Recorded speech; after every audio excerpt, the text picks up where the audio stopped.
श्री स्वामी समर्थ. नमस्कार मंडळी.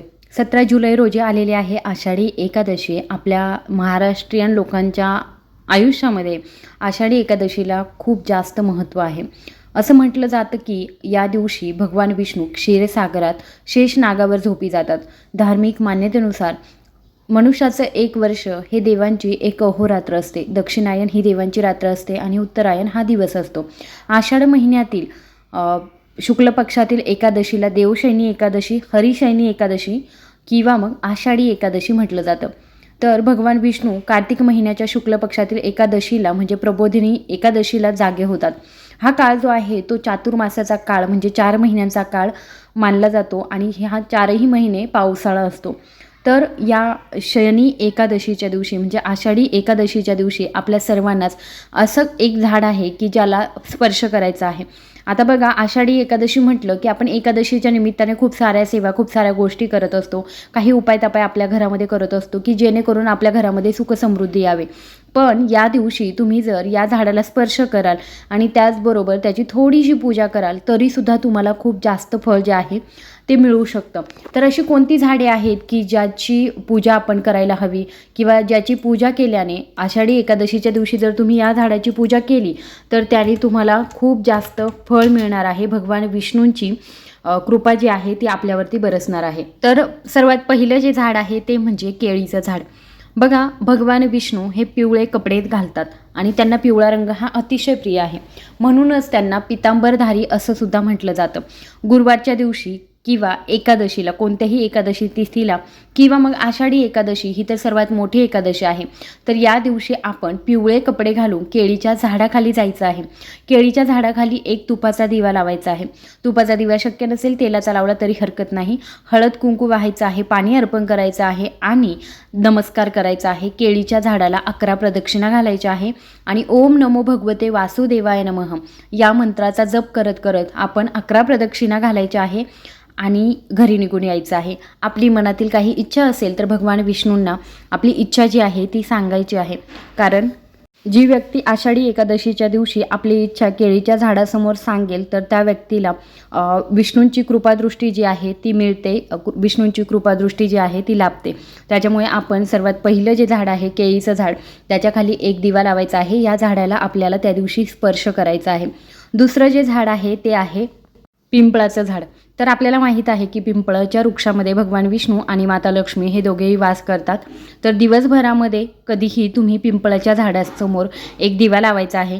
सकाळी 10च्या दरम्यान लावला तर अतिशय उत्तम.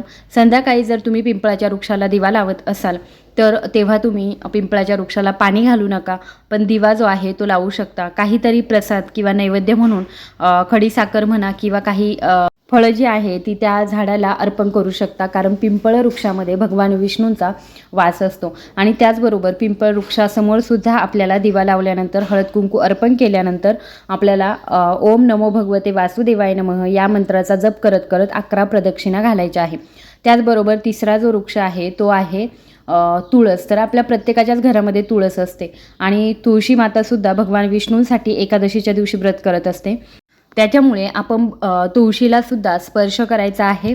त्याचबरोबर एक तुपाचा दिवा सकाळी आणि संध्याकाळी दोनही वेळेस आपण लावू शकतो. कारण आपल्या घरामध्येच हे वृक्ष असतं. या दिवशी चुकूनही तुळशीला आपण पाणी अर्पण करायचं नाही. बाकी सर्व ज्या गोष्टी आहेत म्हणजे जसं की दिवा लावणं असेल, हळद कुंकू अर्पण करणं असेल तर या गोष्टी आपण करू शकतो. कारण तुळशी मातेचा या दिवशी भगवान विष्णूंसाठी निर्जळी उपवास असतो. त्याच्यामुळे तुळशीला तुम्ही जल अर्पण करू शकत नाही. तर दिवा जो आहे तो नक्कीच लावू शकता, 11 प्रदक्षिणा घालू शकता. तर अशा पद्धतीने आपल्याला ही गोष्ट जी आहे ती सुद्धा करायची आहे. पिंपळ असेल, केळी असेल किंवा तुळस असेल तर या वृक्षांना आपल्याला स्पर्श करायचा आहे. त्याच्यानंतर पुढचं जे वृक्ष आहे ते म्हणजे बेलाचं वृक्ष. बेलाचं झाड जे आहे ते शिवशंकरांना अतिशय प्रिय आहे.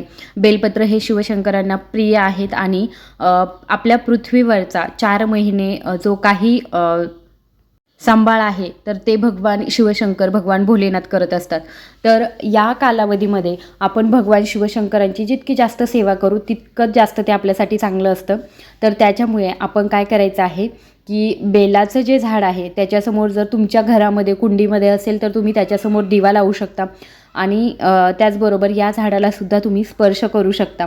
त्याच्यानंतर येतं ते शमीचं झाड. शमीचं झाडसुद्धा भगवान शिवशंकरांना अतिशय प्रिय आहे. या शमीच्या झाडाखाली तुम्ही जर शनिवारच्या दिवशी दिवा लावत असाल तरीसुद्धा त्याचं जास्तीत जास्त फळ तुम्हाला मिळत असतं. पिंपळाच्या वृक्षाची सुद्धा शनिवारच्या दिवशी तुम्ही पूजा करू शकता, गुरुवारच्या दिवशी पूजा करू शकता आणि शमीच्या झाडाला या दिवशी आपल्याला स्पर्श करायचा आहे. तुपाचा दिवा लावणं शक्य असेल तर तुपाचा दिवा लावा, नसेल शक्य तर तेलाचा लावला तरी हरकत नाही.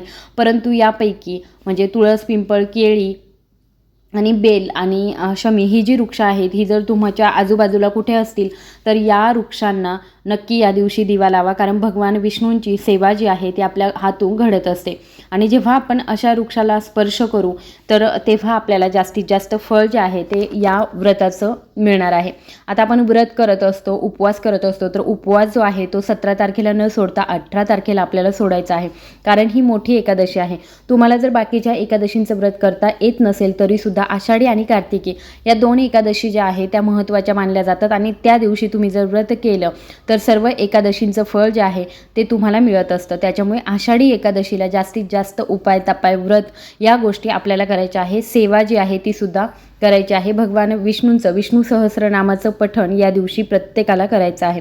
आय होप ही दिलेली माहिती तुम्हाला आवडली असेल तर जास्तीत जास्त लोकांपर्यंत नक्की शेअर करा आणि चॅनलवर नवीन असाल तर चॅनलला सबस्क्राईब करा. धन्यवाद.